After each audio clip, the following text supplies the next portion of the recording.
Yığılas üçün xiyardan belə turanım, yox, qəpkə. Yığlaman. Üzüm oğulaman sizə, üzüm balanı oğulaman. Yığlaman lekin. Heç kəs ananın gözündən yaş dökülməsin. Mənə yapan var. Adınız kim əpkə? Dərmancan mı? Sağ boğaysiz, salamet boğaysiz əpkə.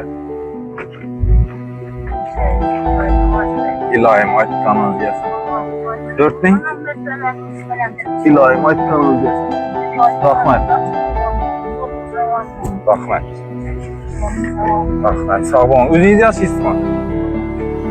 Allah'tan aklım olsun. Hem yarım da kullanamıyorum. Allah ekber. Ayt kanal diyesin. Ben bu sergiliyen Allah'ın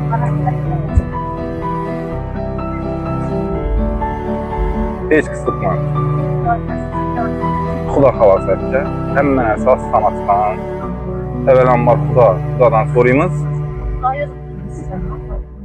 Bir-biri önümüzü Xuday tala bir-birinə düşətək. Səbəb cətədə Allah. Rahmet sizə. Gözümdə yaş aylandı. Sizin gözünüzdəki yaşını görüb.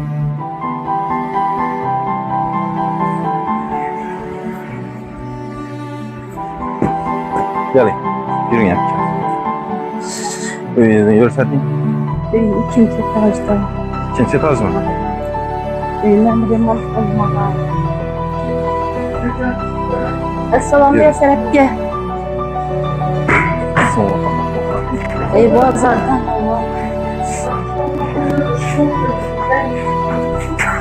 İnşallah yaşım. Ha, girin.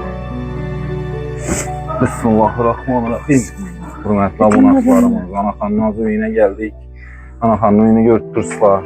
Gelin, oturun. Şimdi ne yapalım Anaxanımızın evi? Kolundan gelen yardım etədin, yardımçılar boladın bolsa, Xuda xalasa, hələ əkkən bilən Xuda xalasa bağlanamız siz bilən. İlacı bolsa, kollarınızdan gəlsə, hələ mən Xuda xalasa əkkən bilən bağlanamız, önümüzdən əkkən siz bilən. Yenə mazır sizə telefon nomeri, bəlkə getəmən telefonunuzu tanırsın.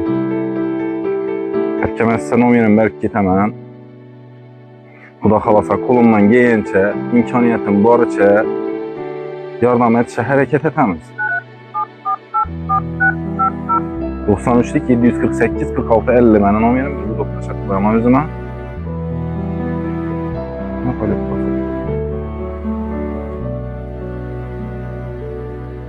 Hırıntın patladı. Oldu. Oldu. Əkkə Xuda xalasa üzəli yenə bağlanamız. Kolumuzdan genincə yardımla etəmiz. Sizin bizlərə bir Xuday tala bir yol tutturdu. Allah səbəbçidir ki, bir nəsə oluşunda. Heç qaçan qısıtman. Sizə bir kişkinə yine savğamız var. Həclə gəyəm zəmzəm suyumuzu verəmiz baxılsa. Bir yaxşı niyyətdə bir niyyət etib, diləklərinizdən seniz Xuda xalasa deyərək. Amin. 2026 Roza Ramazanımızda Xudayım ailələriyizə təşrifat edəmiz. İşlərinizə rahat versin. Allah'ım həmişə yollarınızı açıq versin. Həmişə mərtəbənizi bələnd etsin. Sizlərin fərzəndlər, sizlər deyib fərzənd havaya etkin atamıza, ənənizə, sizlərə ilim bəriyə ustazlarımıza min rəhmət, amin. Allah'ım həmişə sizdən yollarınızı açıq sanatında buyursun Allah. İlahim etdi. Sizlərinizə Allah'ım nuraya qoysun. Sağ olun, yığlama.